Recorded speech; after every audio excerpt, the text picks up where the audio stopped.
Tonight, breaking news, the U.S. barreling toward a government shutdown. Just hours away, the shutdown set for midnight. If there's no congressional agreement on funding, both parties tonight pointing the finger at the other. President Trump threatening to fire federal workers. Democrats say they want Medicaid cuts restored and to keep health insurance premiums from going up for millions.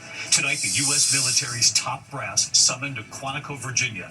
800 top officers. Secretary Hegseth outlining his vision for them, what's now expected of military leaders, talking about the highest male standard only for those who serve in the U.S. military.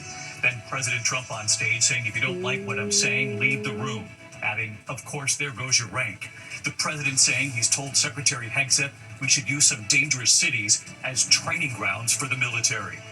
Tonight, homes collapsing into the ocean, powerful waves slamming parts of the East Coast. A very rare scenario, 2 hurricanes right off the coast, so close together. Lee Goldberg tonight on this rare Fujiwara effect, feeding off each other, and a new track tonight where they're headed. Tonight, the chilling new clues after the deadly shooting and fire set at a Michigan church. What we've now learned tonight about that suspect, authorities say he once dated a woman of Mormon faith. They broke up. And what he said after returning from Utah. Tonight, prosecutors telling the judge they want Sean Combs to serve more than a decade in prison. What defense attorneys are saying about that. Tonight, take a close look at this actor.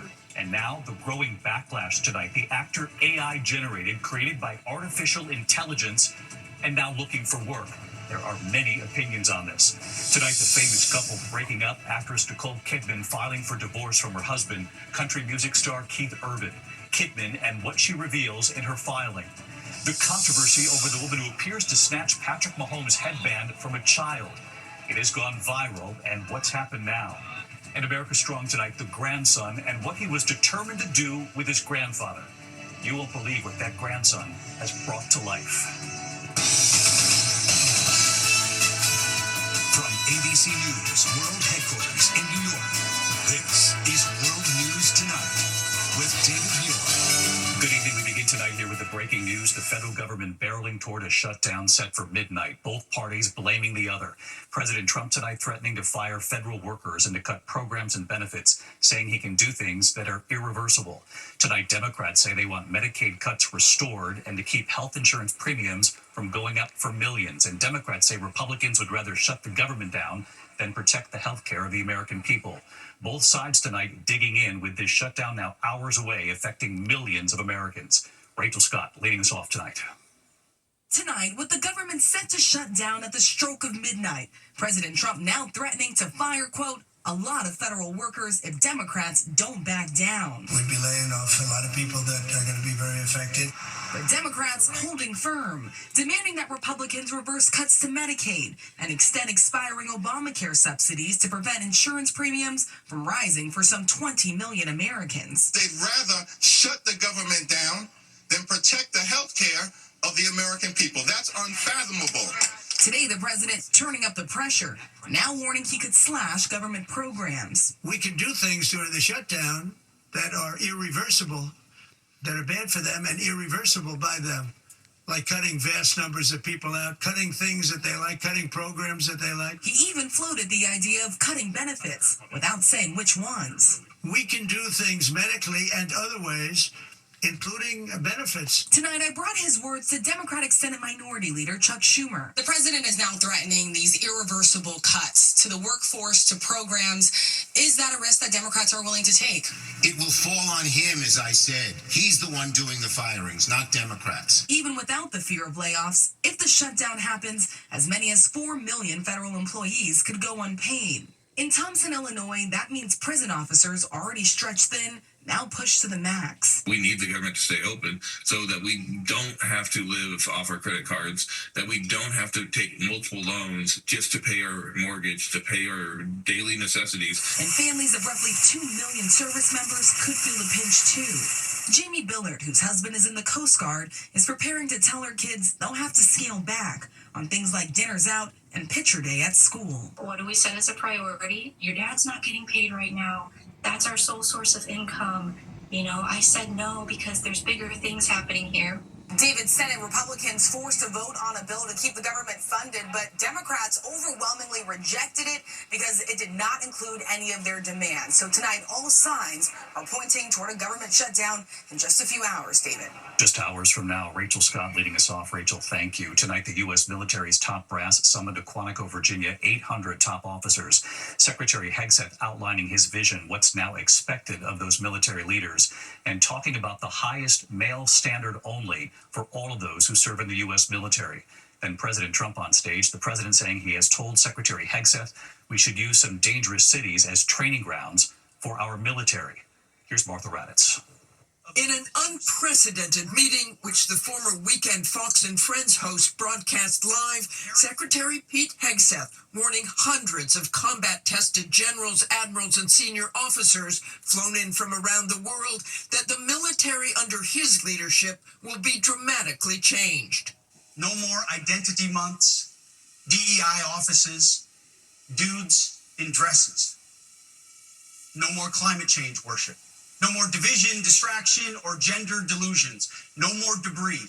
We are done with that. While the generals and admirals sat largely silent through the speech, Hegseth said military fitness and standards will be enforced. No more fat generals or admirals, he said. I don't want my son serving alongside troops who are out of shape, or in combat unit with females who can't meet the same combat arms physical standards as men. For those ground combat roles, which women have been performing for more than a decade, the high male standard will now be the norm. If that means no women qualify for some combat jobs, so be it. And Hegseth defending the firing of more than a dozen senior officers, including the chairman of the Joint Chiefs of Staff, C.Q. Brown, and the head of the Navy, Lisa Franchetti. For too long, we've promoted too many uniformed leaders for the wrong reasons.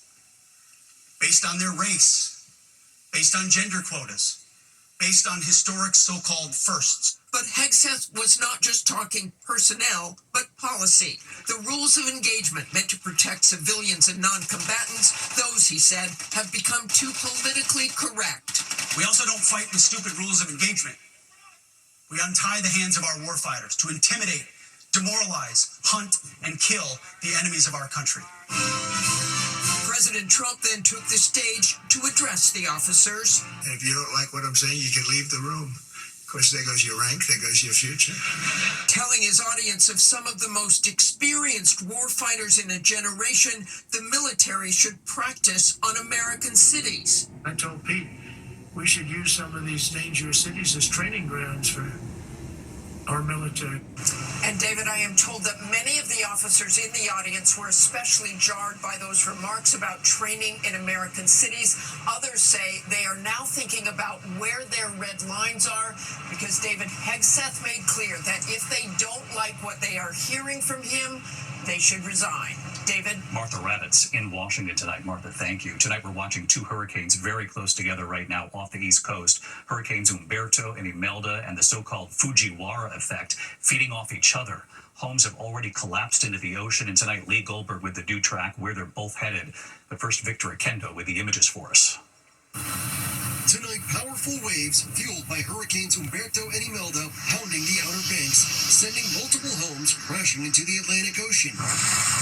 Video from our station WVEC showing at least 5 homes toppling into the ocean within 45 minutes in Buxton, North Carolina. Massive piles of splintered debris strewn across the sand, the roof of one home resting in the surf. The storms delivering a final blow to some of these homes, all of them unoccupied and expected to eventually succumb to Mother Nature. For years, this area has grappled with devastating coastal erosion. This Buxton home crumbling into the water just 2 weeks ago. Back in August, officials in nearby Rodanthe told us they were concerned about these houses, completely exposed as a different hurricane, Erin, made a glancing blow. In all, at least 17 homes have collapsed in the last 5 years. David, there were no injuries. Part of that beach is now closed, and visitors are being urged to stay away. David. Victor Akendo with us. Victor, thank you. Let's get right to Chief Meteorologist Lee Goldberg of WABC, timing both of these hurricanes with this new track. Hey, Lee. Hi, David. And we're seeing an example of a rare phenomenon called the Fujiwara effect. And that's when two tropical systems that are close enough to each other interact. They do a tropical tango, if you will, and pull at each other. And in this case, Umberto is helping to tow Imelda out to sea, and it's headed toward Bermuda. Umberto's weakening, but Imelda's actually strengthening. Could be a Cat 2 as it approaches Bermuda as we go through tomorrow night, causing dangerous surf and gusty winds, even 1 to 2 inches of rain. Now, remember, these storms have been in the Atlantic for quite a while, so they've been like plungers, and so rough surf will continue along the southeast coast for a few days with up to 10-foot waves and rip current risks up and down the eastern seaboard. It still feels like summer in the southeast, but not safe to swim. And by the way, we have a lot of cooling coming into the northeast. It'll feel like fall for the first day of October in the northeast. David? By the way, we're grateful for that Fujiwara effect because it's pulling it right out to sea. Yeah, we liked hearing that, Lee. Thank you. The chilling new clues here tonight in that deadly shooting and fire at a Michigan church. 4 people killed, 8 others hurt. Tonight, those who knew the suspect now saying he had dated a woman of Mormon faith and that they broke up, and what he allegedly said after returning from Utah. Alex Perez from the scene in Michigan again tonight here. Tonight, lifelong friends of the man police say carried out the deadly attack on a Mormon church in Michigan say he dated a Mormon woman and descended into heavy methamphetamine use while living in Utah.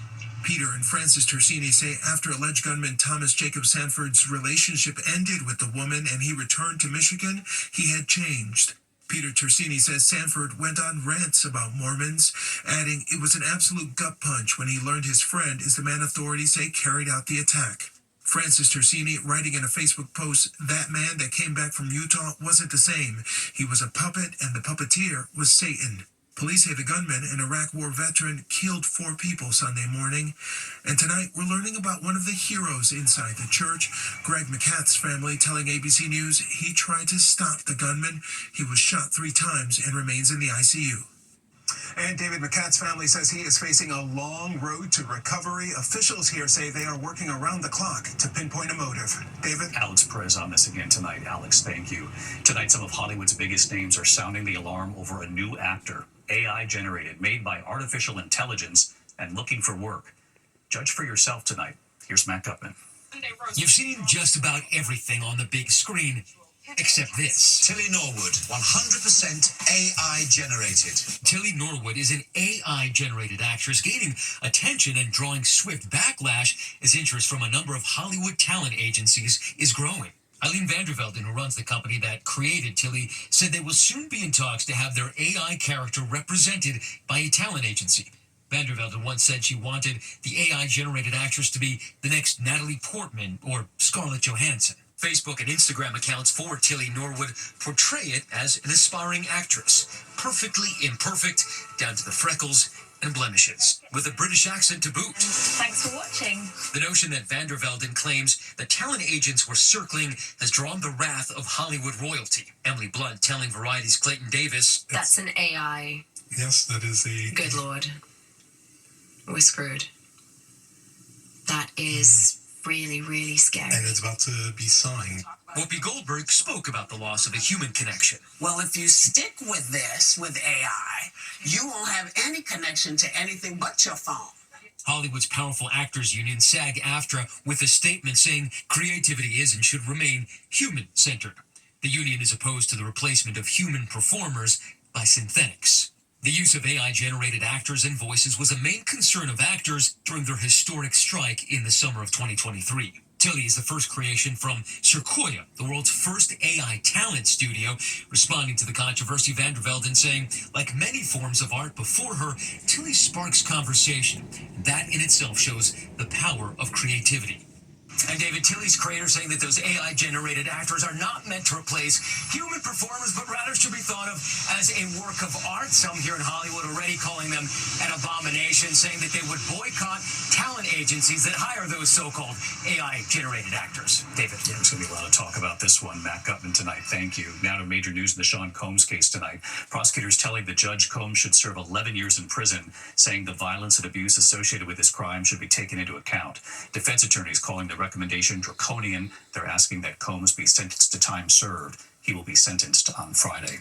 When we come back here tonight, the big controversy, the New York Yankees throwing a curveball to Boston Red Sox fans. What's happening with the tickets? Also, the major breakup tonight. Actress Nicole Kidman filing for divorce from her husband, country music star Keith Urban. Kidman and what she revealed in her filing about the divorce. In a moment here. Tonight, news actress Nicole Kidman has filed for divorce from her husband, country music star Keith Urban. Kidman and what she says in her filing after nearly 20 years of marriage. Here's Kana Whitworth. Tonight, the surprise announcement, Nicole Kidman and Keith Urban ending their nearly 20-year marriage. Both superstars in their own right. All marriages are complicated. Kidman, an actress, businesswoman, and force in the entertainment industry, spoke often about her love for Urban, a force of his own in music. I'm so fortunate. I've met somebody that I'm incredibly in love with, and we don't ever take it for granted. Urban honoring Kidman with his emotional tribute last year at the AFI Lifetime Achievement Awards. She has a capacity to love like no one I've ever met. Kidman filing for divorce today in Nashville. The couple share 2 teenage daughters together. This will be Kidman's second divorce after her high-profile breakup with Tom Cruise in 2001. Kidman joking with David Letterman at the time. Well, I can wear heels now. And David, in the documents filed today, Kidman says that they've undergone marital difficulties and irreconcilable differences. The couple's apparently been living apart since the beginning of the summer. David. We wish them both well. Kana Whitworth tonight. Kana, thanks. When we come back here, a move by the Yankees that has some Boston fans furious tonight, the curveball when it comes to tickets, and the moment that's gone viral now, the woman who appears to take Patrick Mahomes' headband from a young fan, and what's now happened tonight in a moment. Of other news tonight, a landslide threatening homes in Southern California, parts of the coastal bluff plummeting into the ocean in Rancho Palos Verdes. No injuries were reported, and so far the homes have been spared. Homeowners have been plagued by landslides in that area in recent years. Tonight, the woman who went viral appearing to swipe Patrick Mahomes' headband from a young fan is now apologizing tonight. It happened at the end of the game between the New York Giants and Kansas City Chiefs. After initially defending her actions, Nina Miller, a Giants fan, now saying she mistakenly thought Mahomes was giving her the headband. She apologized directly to that 10-year-old Chiefs fan who was celebrating his birthday. He was not given the headband. Tonight, the New York Yankees taking extreme action, some say, to block ticket scalping. The Yankees are now blocking ticket sales on Ticketmaster outside New York, New Jersey, Pennsylvania, and Connecticut ahead of their playoff series against the Boston Red Sox. The team saying they have done this for several years. Game 1 of the 3-game wild card series gets underway tonight in the Bronx. But when we come back here tonight, America's Strong this evening, what a grandson was determined to do for his grandfather. And wait until you see what he brought to life tonight. Tonight here, the grandson helping his grandfather bring some cherished love songs to life. America's Strong. Tonight in Kennett Square, Pennsylvania, outside Philadelphia, the remarkable gift for a grandfather from his grandson. 17-year-old Mort Bloch joined the U.S. Navy in 1956. While on leave, he met a woman, Susan Weber, and immediately fell in love. Heading back to sea while standing watch on the USS Hazelwood, that young sailor would write a song about the woman he just met, calling it My Love.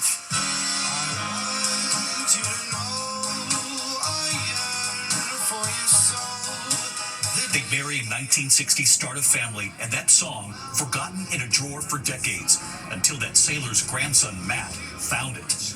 Matt runs a record company with his brother Jake, and they professionally recorded their grandfather's song. How happy we would be if you came back to be my love. Releasing that song, My Love, 64 years after it was written, set to a film from his grandparents' honeymoon in Miami Beach.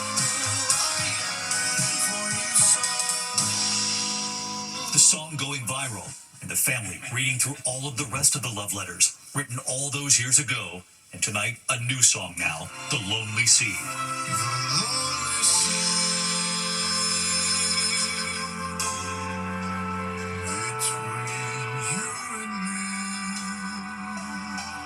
And right here tonight, hi David, that proud grandson, Matt. This is proof that love and hope and creativity can carry through generations, and we're more than grateful for the space in this moment. And joining us too, hi David, that Navy veteran, Grandpa Mort. I'm just amazed at being an overnight success in my 80s. And tonight, his message to his wife of 65 years, who has inspired all of this. I love her very much, and I'm thankful to be able to bring this to you today. Thanks again, David. Really appreciate it. Well, Mort, thank you for your service and your music. I'll see you tomorrow. Good night.